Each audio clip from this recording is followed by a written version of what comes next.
A poster is any piece of printed paper designed to be attached to a wall or vertical surface. Typically posters include both textual and graphic elements, although a poster may be either wholly graphical or wholly text. Posters are designed to be both eye-catching and informative. Posters may be used for many purposes. They are a frequent tool of advertisers, propagandists, protesters and other groups trying to communicate a message. Posters are also used for reproductions of artwork, particularly famous works, and are generally low cost compared to original artwork. History. Introduction. According to the French historian Max Gallo, for over 200 years, posters have been displayed in public places all over the world. Visually striking, they have been designed to attract the attention of passers-by, making us aware of a political viewpoint, enticing us to attend specific events, or encouraging us to purchase a particular product or service. The modern poster, as we know it, however, dates back to 1870 when the printing industry perfected color lithography and made mass production possible. In little more than 100 years, writes poster expert John Barnicoat, it has come to be recognized as a vital art form, attracting artists at every level, from painters like Toulouse-Lautrec and Mucha to theatrical and commercial designers. They have ranged in styles from Art Nouveau, Symbolism, Cubism, and Art Deco to the more formal Bauhaus and the often incoherent hippie posters of the 1960s. Mass production, posters, in the form of placards and posted bills, have been used since earliest times, primarily for advertising and announcements. Purely textual posters have a long history. They advertised the plays of Shakespeare and made citizens aware of government proclamations for centuries. However, the great revolution in posters was the development of printing techniques that allowed for cheap mass production and printing, including notably the technique lithography, which was invented in 1796 by the German Alois Senefelder. The invention of lithography was soon followed by chromolithography, which allowed for mass editions of posters illustrated in vibrant colors to be printed. Developing art form, by the 1890s, the technique had spread throughout Europe. A number of noted French artists created poster art in this period, foremost amongst them Henri de Toulouse-Lautrec, Jules Carre Copyright Eugène Grasset, Adolphe Hillet, Pierre Bonnard, Louis Anguetin, Georges Defer and Henri Gabriel Ibels. Carre Copyright is considered to be the father of advertisement placards. He was a pencil artist and a scene decorator, who founded a small lithography office in Paris in 1866. He used striking characters, contrast and bright colors, and created over 1,000 advertisements, primarily for exhibitions, theaters, and products. The industry soon attracted the service of many aspiring painters who needed a source of revenue to support themselves. Carre Copyright developed a new lithographic technique that suited better the needs of advertisers. He added a lot more color which, in conjunction with innovative typography, rendered the poster much more expressive. Not surprisingly, Carre Copyright is said to have introduced sex in advertising or, at least, to have exploited the feminine image as an advertising ploy. In contrast with those previously painted by Toulouse-Lautrec, Carre Copyright laughing and provocative feminine figures meant a new conception of art as being of service to advertising. Posters soon transformed the thoroughfares of Paris into the art galleries of the street. Their commercial success was such that some of the artists were in great demand and theatre stars personally selected their own favorite artist to do the poster for an upcoming performance. The popularity of poster art was such that in 1884 a major exhibition was held in Paris. Commercial uses. By the 1890s, poster art had widespread usage in other parts of Europe, advertising everything from bicycles to bullfights. By the end of the 19th century, during an era known as the Belle Époque, the standing of the poster as a serious art form was raised even further. Between 1895 and 1900, Jules Carre Copyright created the more registered trademarked as de l'Office series that became not only a commercial success, but is now seen as an important historical publication. Alphonse Mucha and Eugène Grasset were also influential poster designers of this generation, known for their Art Nouveau style and stylized figures, particularly of women. Advertisement posters became a special type of graphic art in the modern age. Poster artists such as the copywriter Steinlen, Albert Guillaume, Leonetto Capello, Henri Thiriot and others became important figures of their day. Their art form transferred to magazines for advertising as well as for social and political commentary. In the United States, posters did not evolve to the same artistic level. American posters were primarily directed towards basic commercial needs to deliver a written message. However, the advent of the traveling circus brought colorful posters to tell citizens that a carnival was coming to town. But these too were very commercially utilitarian, of average quality, and few saw any real artistic creativity. Many posters have had great artistic merit and have become extremely collectible. These include the posters advertising World's fairs and colonial exhibitions. Political uses. Other times of great turmoil also produced great posters. The 1960s saw the rise of pop art and protest movements throughout the West. Both made great use of posters. Perhaps the most acclaimed posters were those produced by French students during the so-called copyright copyrightements of May 1968. During the 1968 Paris student riots and for years to come, Jim Fitzpatrick's stylized poster of Marxist revolutionary Che Guevara also became a common youthful symbol of rebellion. After the September 11 attacks, public schools across the United States posted "In God We Trust" framed posters in their libraries, cafeterias and classrooms. The American Family Association supplied several 11 by 14-inch posters to school systems. Poster printing. Many printing techniques are used to produce posters. While most posters are mass-produced, posters may also be printed by hand or in limited editions. Most posters are printed on one side and left blank on the back, the better for affixing to a wall or other surface. Pin-up-sized posters are usually printed on A3 standard silk paper in full color. Upon purchase, most commercially available posters are often rolled up into a cylindrical tube to allow for damage-free transportation. Rolled-up posters can then be flattened under pressure for several hours to regain their original form. It is possible to use poster creation software to print large posters on standard home or office printers. Types of poster designs. Many posters, particularly early posters, were used for advertising products. Posters continue to be used for this purpose, with posters advertising films, music, comic books, and travel destinations being particularly notable examples. Propaganda and political posters. During the First and Second World Wars, recruiting posters became extremely common, and many of them have persisted in the national consciousness, such as the Lord Kitchener Wants You posters from the United Kingdom, the Uncle Sam Wants You posters from the United States, or the Loose Lip Sink Ships posters that warned of foreign spies. Also in Canada, they were widespread. Posters during wartime were also used for propaganda purposes, persuasion, and motivation, such as the famous Rosie the Riveter posters which exhorted women workers to work in factories during World War II. The Soviet Union also produced a plethora of propaganda posters, some of which became iconic representations of the Great Patriotic War. During the democratic revolutions of 1989 in Central and Eastern Europe, the poster was a very important weapon in the hand of the opposition. Brave printed and handmade political posters appeared on the Berlin Wall, on the statue of Saint Wenceslas in Prague and around the unmarked grave of Annegi in Budapest, and the role of them was indispensable for the democratic change. An example of an influential political poster is Shepard Fairey Ray's Barack Obama Hope poster. Movie posters. The film industry quickly discovered that vibrantly colored posters were an easy way to sell their pictures. Today, posters are produced for most major films, and the collecting of movie posters has become a major hobby. The record price for a poster was set on November 15, 2005 when $690,000 was paid for a poster of Fritz Lang's 1927 film Metropolis from the Real Poster Gallery in London.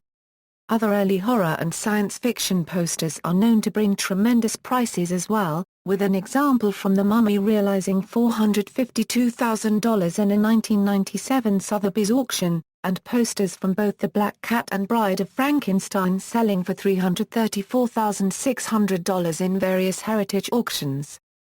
The 1931 Frankenstein 6-sheet poster, of which only one copy is known to exist, is considered to be the most valuable film poster in the world. Travel posters, poster advertising or proposing a travel destination, or simply artistically articulating a place have been made. An example is the Beach Town Posters series, a collection of Art Deco travel posters of American beach resorts that refer to the advertising style of the 1920s and 1930s. Railway posters. In the early days of steam railways in Britain, the various rail companies advertised their routes and services on simple printed sheets. By the 1850s, with increasing competition and improvements in printing technology, pictorial designs were being incorporated in their advertising posters. The use of graphic artists began to influence the design of the pictorial poster. In 1905, the London and North Western Railway commissioned Norman Wilkinson to produce artwork for a new landscape poster, advertising their rail steam packet link to Ireland. In 1908, for the Great Northern Railway, John Hassall produced the famous image of the Jolly Fisherman with the "Skegness is so bracing" slogan. The development of this commercial art form throughout the first half of the 20th century reflected the changes in British society, along with the changing styles of art, architecture and fashion, as well as changing patterns of holiday making. Event posters. Posters advertising events have become common. Any sort of public event, from a rally to a play, may be advertised with posters. A few types of events have become notable for their poster advertisements. Boxing posters. Boxing posters were used in and around the actual venue to advertise the forthcoming fight, date, ticket prices, and usually consisted of pictures of each boxer. Boxing posters vary in size and vibrancy, but are not usually smaller than 18 x 22 inches. In the early days, few boxing posters survived the actual event and have thus become a collectible. Concert posters. Many concerts, particularly rock concerts, have custom-designed posters that are used for advertisement of the event. These often become collector's items as well. Band music posters. Posters that showcase a person's favorite artist or music group are popular in teenagers' bedrooms, as well as in college dorm rooms and apartments. Many posters have pictures of popular rock bands and artists. Blacklight poster. Blacklight posters are designed to have a special effect under a blacklight. Pin-up posters. Pin-up posters, pin-ups, or cheesecake posters are pictures of attractive women designed to be displayed, first coming to popularity in the 1920s. The popularity of sexy pin-up girl posters has been erratic in recent decades. Pin-ups such as Betty Grable and Jane Russell were highly popular with soldiers during World War II but much less so during the Vietnam War. The late 1970s and into the beginning of the 1980s were boom years for large posters of television actresses, especially Farrah Fawcett and Cheryl Tiegs. Affirmation posters. This refers to decorative posters that are meant to be motivational and inspirational. One popular series has a black background, a scene from nature, and a word such as leadership, or opportunity. Another version uses a two-image hologram which changes as the viewer walks past. Publications. Comic book posters. The resurgence of comic book popularity in the 1960s led to the mass production of comic book posters in the 1970s and onward. These posters typically feature popular characters in a variety of action poses. The fact that comic books are a niche market means that a given poster usually has a smaller printing run than other genres of poster. Therefore, older posters may be quite sought after by collectors. Promotional posters are usually distributed folded, whereas retail posters intended for home decoration are rolled. Educational posters. Research posters and poster sessions. Posters are used in academia to promote and explain research work. They are typically shown during conferences either as a complement to a talk or scientific paper, or as a publication. They are of lesser importance than actual articles, but they can be a good introduction to a new piece of research before the paper is published. They may be considered as grey literature. Poster presentations are often not peer-reviewed, but can instead be submitted, meaning that as many as can fit will be accepted. Classroom posters. Posters are a standard feature of classrooms worldwide. A typical school in North America will display a variety, including advertising signs, alphabet and grammar, numeracy and scientific tables, safety and other instructions, artwork and displays by the students. Vintage poster restoration conservation. The backing of posters with fabric dates back to 19th century France, where posters were occasionally glued to linen for reinforcement. This provided some protection, but with the passage of time the paper continued to become brittle and was frequently torn by stress. Modern backing techniques have eliminated this problem by using an acid-free paper between the poster and the fabric. The adhesive used is wheat paste treated to inhibit mold growth. The principal reason to fabric back a poster is to provide support for the paper. It also makes it easier to flatten the folds and to make other repairs. Fabric backing also eliminates the waviness that can occur when the poster is framed. Historic poster artists, the Bedger staffs, active 1893–1899 Rankines cubed Bert Beera copyright Ni, Gino Bocasile, Zander Bortnik, Firmin Bissett, Leonetto Capello, Jean Calou, Adolphe Moron Cassander, Angelo Ceslon, Jules Carr copyright Rhett, Paul Collin, Henri de Toulouse-Lautrec, Victor Denis, Tom Eckersley, Hans Rudiert, Boris Evmoth, Jean-Michel Follin, John Gilroy, Eugenie Grasset, Tadeusz Gronowski, Albert Guillaume, Ludwig Herlin, Gustave Klutzes, Pravat Livemont, Akil Mozan, Dmitry Muir, Alphonse Mucha, Frank Nabould, Raymond Savignok, Galina Shubina, Francisek Starowiejski, Thar copywriter Phil Steinlen, Henryk Tomaszewski, B. A. Uspensky, Heinz Tramer, Modern Poster Artists. Riza Abedini, Beautiful Angle, Michel Bouvet, Sid Brack, Polar Bra Currency NDLE, Echo Chernik, Seymour Chwast, Warren Dayton, Shepard Fanni Ray, Jim Fitzpatrick, Shigeo Fukuda, Jean-Michel Follin, Andrew copyright Frona Section Wa, Milton Glaser, David Lance Coins, Smear, Dacube Drakerests, Jan Leneker, Stanley Mouse, Istvan Eros, Rafal Obansky, David Plunkett, Fabiana Rodrigues, Isla Rosocha, Victor Sadowski, Mehdi Saidi, Jan Sorka, Waldemar Shwierzy, David Tartakova, Jefferson Wood. See also, the Tennis Girl poster was an iconic image from the late 1970s, Death to the Brutes, an anti-war anarchist poster printed in France during the Second World War. Graphic design, grey literature, illustrations, mediascape, pin-up, poster session, street poster art, Swan Galleries, references, Gosling, Peter Scientist's Guide to Poster Presentations. New York, Kluwer. ISBN 978-0-306-46076-0. Gallo, Max, The Poster in History, W. W. Norton, Barnicoat, John, Posters, A Concise History, Thames and Hudson, The Modern Poster by Arseny Alexander, Che Guevara, Revolutionary and Icon, by Trisha Ziff, Abrams Image, 2006, pg-19, In God We Trust Pressed for Schools, USA Today. usatoday30.usatoday.com. February 19, 2002. Retrieved February 28, 2013. 1. Canadian War Poster Collection. Digital Library McGill-Carr. Retrieved February 28, 2013. Propaganda Posters, collection of 1,400-plus posters from Russia, Czech Republic, Poland and Cuba. Posters NCE Butto by Net.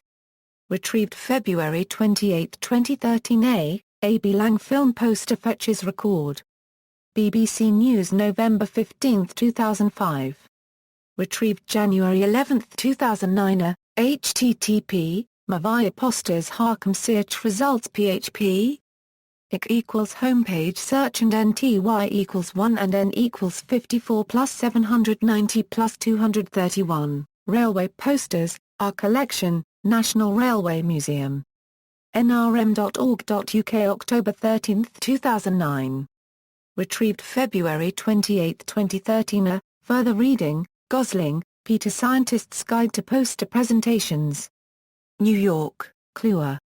ISBN 978-0-306-46076-0. King, Emily. A Century of Movie Posters, From Silent to Art House. Barron's.